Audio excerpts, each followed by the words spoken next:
Hi everyone, my name is Joseph Koensgen. Welcome back to my art studio.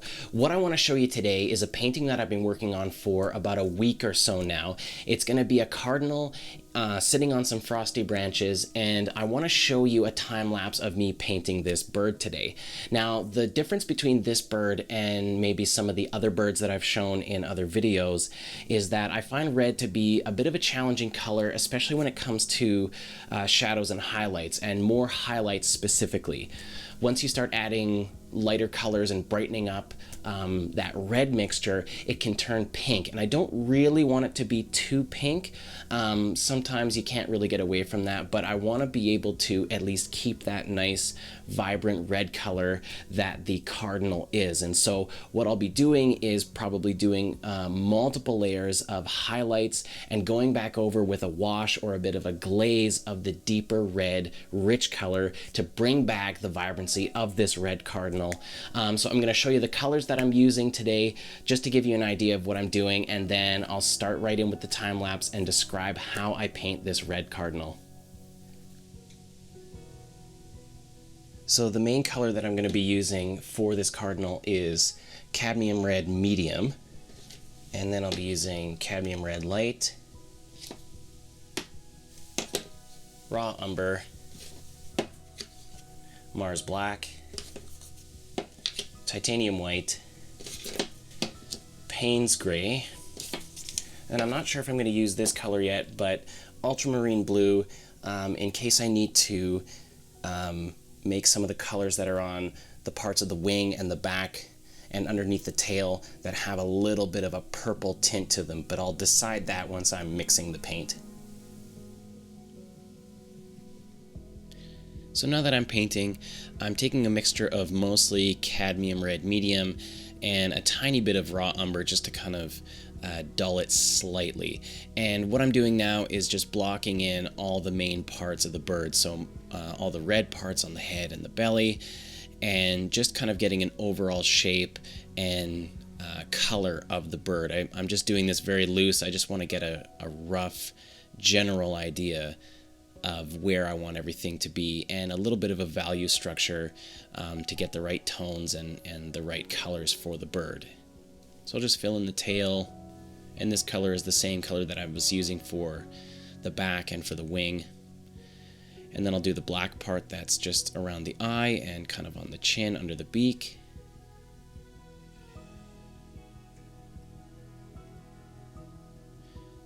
This is mainly just to get a rough idea of where everything should be on the bird.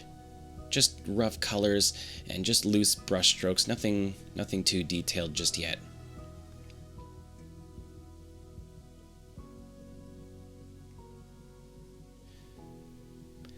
Okay, and then I'm going to go back over and just fill in the rest of the body with some red, just so that you don't see those transparent brush strokes, so that when I start adding detail, it'll show up a lot clearer.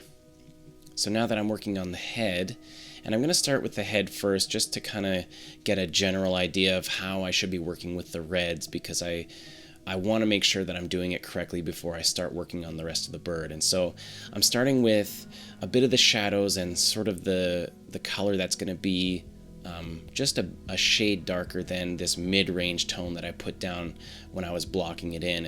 And here I just want to make sure I'm getting the correct shape and overall structure of the feathers that are on the top of the crown and just around the eye. This is really important for laying in a foundation of the shape of the bird's head and where everything is going to be.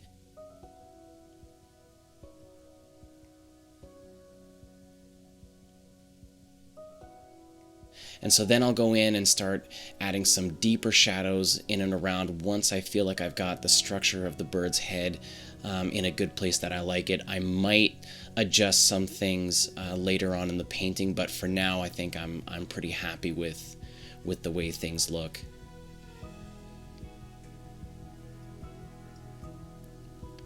So I'll keep refining those shadows and keep working on it, and then I'll start working in on the eye and some of the darker parts that are around the eye.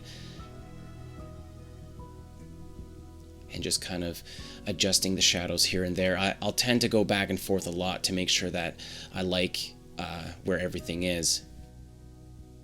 And so now that I'm adding the highlights, you can see that the highlight color, because I've just added white and maybe a little bit of the cadmium red light to it to try and keep it orange, it is a slight pink color, which is okay for now because I really just want to get an idea of where the highlights are. And so I'm really building upon that structure of the feathers that I did when I worked on the shadows earlier.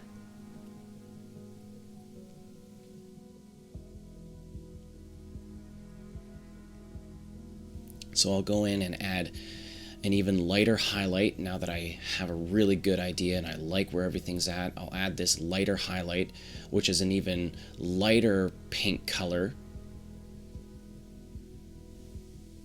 paying attention to the direction of the light, and adding the brightest highlight on the top of the crown. Then I'm going to go back. Then I'll just work on the eye a little bit and paint the pupil in there and just work on that dark part that's around the beak.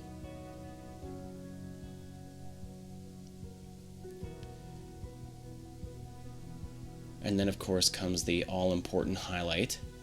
Then I'll go back and you can see now I'm adding that red color that I had talked about before, and I'm adding more of like a glaze or just like a very light wash over top of those highlights just to kind of bring them back to a bit of a richer red color, and just so that I maintain that nice rich vibrant red throughout the entire bird.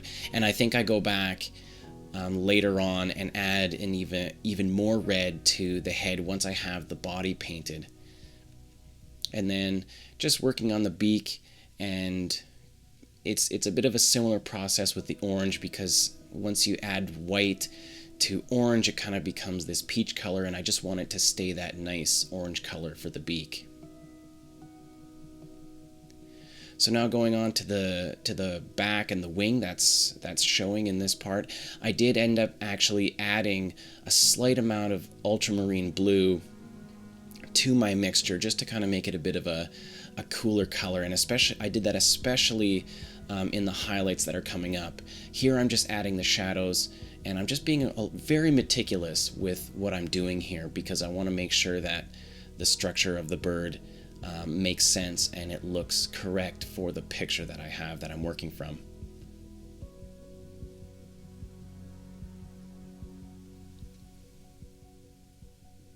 So now that I've got the wings and the back part almost done, and I'm just adding a little bit of highlights there, and maybe you can see that slight purple tint to that color where it was a good idea to add that ultramarine blue to that mixture.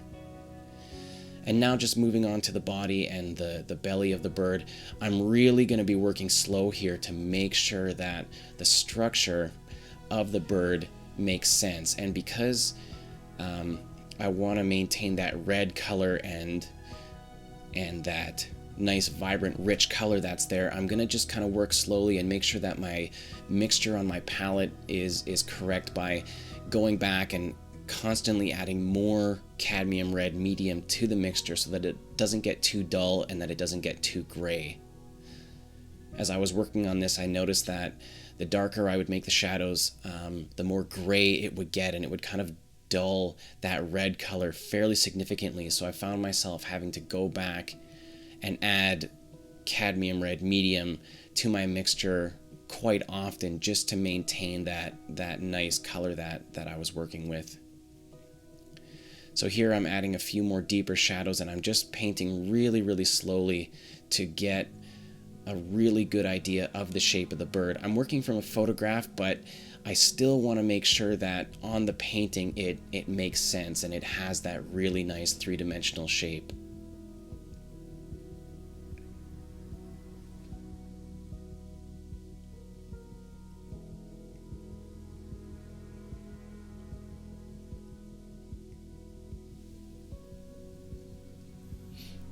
So now I'm going to do the same thing like how I did on the head and start adding some of those highlights. The highlights are really only on the top of the breast here where the light is just striking it, and just along the sides by the wing. And so I'll really just work to make sure that that shape at the top of the bird there just has that really, really nice color and really nice highlight to it. Then I'll add the brightest highlights in there.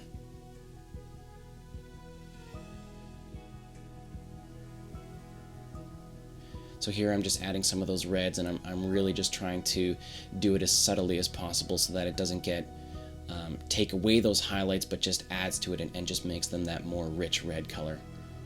Here I'm adding a little bit of reflected light, a little bit of gray reflected light to kind of help set the bird in the scene.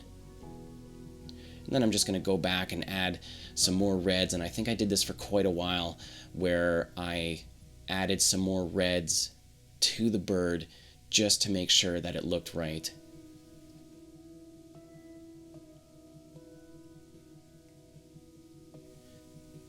So I just keep refining details, and I'm nearly done. I just want to make sure that I clean up a few things that I didn't like and keep adding a little bit more red and trying to build it up so that it maintains that nice red vibrant color, and I do that until I'm happy with it and then until the bird is done.